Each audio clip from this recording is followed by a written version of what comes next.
permasalahan berdasarkan pada kondisi di sekolah Bapak Ibu terkait dengan komitmen dan kompetensi guru dalam pembelajaran. Kalau masalah komitmen, mungkin guru sering terlambat datang ke sekolah, kurang tanggung jawab dalam tugasnya. Misalnya ya Bapak Ibu ya. Kemudian kalau terkait dengan kompetensi, mungkin guru lemah dalam menyusun modul ajar berdiferensiasi, pembuatan media, atau kesulitan dalam melakukan evaluasi pembelajaran, dan seterusnya. Nah, nanti Bapak Ibu analisis berdasarkan kondisi di sekolah Bapak Ibu sendiri. Kemudian yang kedua adalah target dan indikator program pengembangan guru di sekolah. Nah, setelah merumuskan permasalahan pada analisis kebutuhan atau konteks terkait dengan komitmen dan kompetensi guru, maka ditetapkan indikator profil pendidik, kemudian target program pengembangan, dan indikator pencapaian target program pengembangan. Contoh yang pertama mungkin terkait dengan komitmen, yaitu tadi permasalahannya guru sering terlambat, berarti target indikator profil yang diharapkan di sekolah Bapak Ibu adalah guru disiplin, kemudian tertib dan tanggung jawab. Di situ, nggih. Nah, berarti target program pengembangannya adalah permisi. Guru menunjukkan perilaku, guru menunjukkan perubahan perilaku, disiplin, kemudian tertib, dan penuh tanggung jawab dalam menjalankan tugas. Jadi itu targetnya. Nah, kemudian dari situ Ibu turunkan, Bapak turunkan menjadi indikator pencapaian target program pengembangannya. Indikatornya adalah minimal 90% guru menunjukkan perubahan perilaku disiplin, kemudian tertib datang ke sekolah. Mungkin indikator yang kedua, minimal 98% guru penuh tanggung jawab dalam menyelesaikan tugas dengan baik dan tepat waktu. Misalnya seperti itu. Kemudian contoh yang kedua mungkin terkait dengan kompetensi, nggih. Jadi guru tadi permasalahannya adalah lemah ya menyusun modul ajar berdiferensiasi. Nah, Bapak Ibu turunkan di sini bahwa guru profil pendidik yang Bapak Ibu harapkan di sekolah Bapak Ibu adalah guru mampu menyusun modul ajar berdiferensiasi di atas standar Kementerian Pendidikan. Nah, misalnya seperti itu. Nah, targetnya adalah guru mampu menyusun modul berdiferensiasi dengan ditunjukkan diferensiasi konten, kemudian produk, dan prosesnya di sini. Nah, indikatornya apa? Kalau pencapaiannya, indikatornya, ya mungkin dari 20 guru tersebut, maka minimal 90% guru sudah menyusun modul ajar berdiferensiasi. Kemudian 90% modul ajar yang disusun oleh guru sudah menunjukkan diferensiasi. Jadi seperti itu. Jadi sudah selesai menyusunnya. Seperti itu. Kemudian kita turunkan kembali dengan menetapkan materinya. Nah, materinya. Materi program pengembangan guru unggul. Nah, ini disesuaikan dengan indikator pencapaian. Jadi kita turunkan indikator pencapaiannya di sini. Tadi contohnya adalah minimal 90% guru sudah mampu menyusun modul ajar berdiferensiasi. Nah, berarti materi programnya adalah penyusunan modul ajar berdiferensiasi. Kemudian kita akan memilih ya metodenya. Pelatihan spesialis kah, atau pendampingan oleh guru senior, atau pemodelan dari guru senior kepada guru yang lainnya. Atau kita mendatangkan ahlinya dalam penyusunan modul ajar berdiferensiasi. Bisa kita ambil dosen atau praktisi di bidang pendidikan. Gitu, nggih. Jadi itu. Nah, metode yang dipilih ini sampai ke tahapan yang keempat, yaitu pengembangannya tadi. Pelatihan spesialis. Nah, uraiannya gimana? Penggunaan metode tersebut.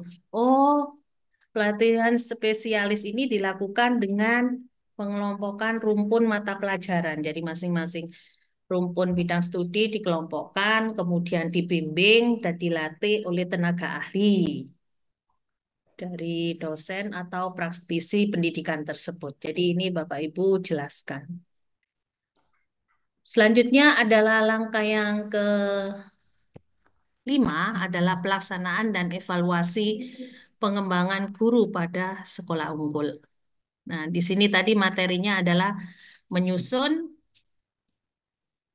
penyusunan modul ajar berdiferensiasi. Berarti metode yang digunakan adalah pelatihan spesialisasi, pelaksanaannya kapan, sebelum pelaksanaan mungkin kita bentuk tim yang bertanggung jawab dalam pelaksanaan pelatihan tersebut, kemudian rancangan kegiatannya bagaimana, kemudian pesertanya siapa saja, kemudian penentuan pemateri. Nah, pematerinya dari mana? Kemudian jadwal pelaksanaannya di sini di waktu, nggih. Nah, di dalam sini juga bisa kita sebutkan juga terkait dengan anggaran dana. Kalau menghadirkan tenaga ahli atau praktisi, nah, uang transportnya bagaimana, anggaran dananya diambilkan dari mana, itu nanti dibuat rancangannya di sini. Gitu, nggih. Nah, selanjutnya evaluasi program. Nah, ini masih nyambung yang ini adalah pelaksanaan pengembangan, kemudian evaluasi program pengembangan guru. Ini terkait dengan jenis evaluasi konten, proses, dan produk tadi yang sudah dijelaskan oleh Pak Ali. Nah, indikator pencapaiannya terkait dengan input, berarti indikator pencapaiannya mungkin ketepatan dalam menentukan target pelatihan.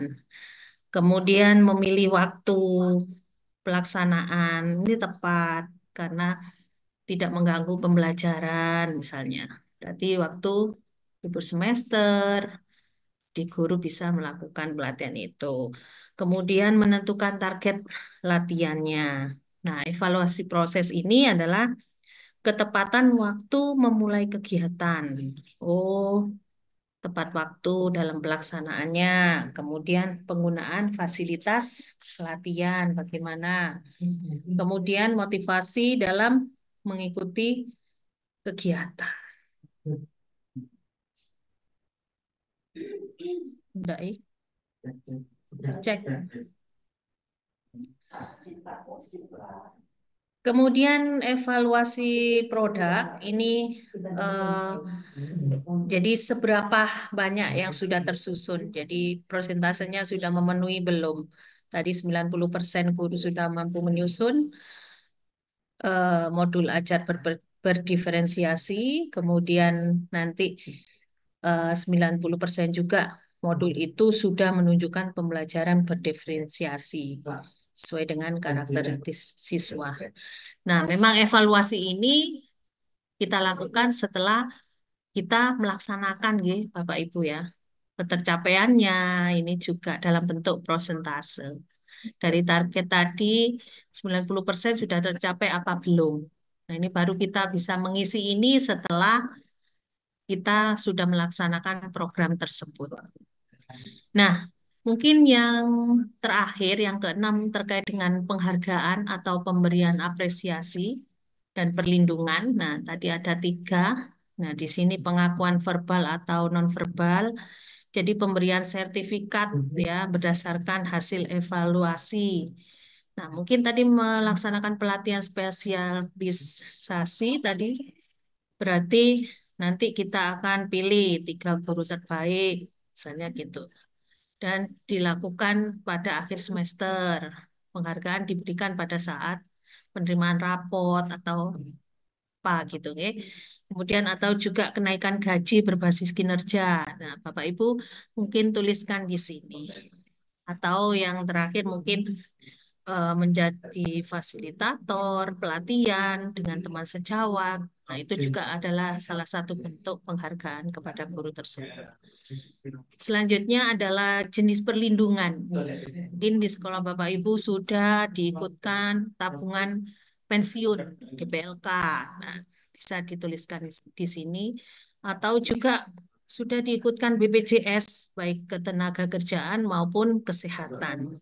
Nah, keterangannya di sini mungkin full ditanggung oleh lembaga ataukah kesepakatan lembaga dengan sekolah atau individu. Jadi berapa persen lembaga memberikan subsidi, kemudian sisanya ditanggung oleh perorangan. Jadi itu. Sampai di sini ada yang perlu ditanyakan, Bapak Ibu?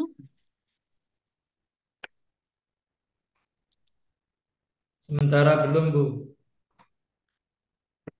Sementara belum ya. Belum. Oke, nggak apa-apa, dicoba aja nanti eh, dikerjakan. Nanti kita akan lebih lanjut lagi saat in-room training. Jadi kita akan melakukan pendampingan kepada Bapak Ibu terkait dengan eh, menyusun program pengembangan guru unggul ini. Oke, kalau gitu terima kasih Bapak Ibu. Selanjutnya akan dilanjutkan oleh Bu Vida. Untuk Bu Vida saya persilakan.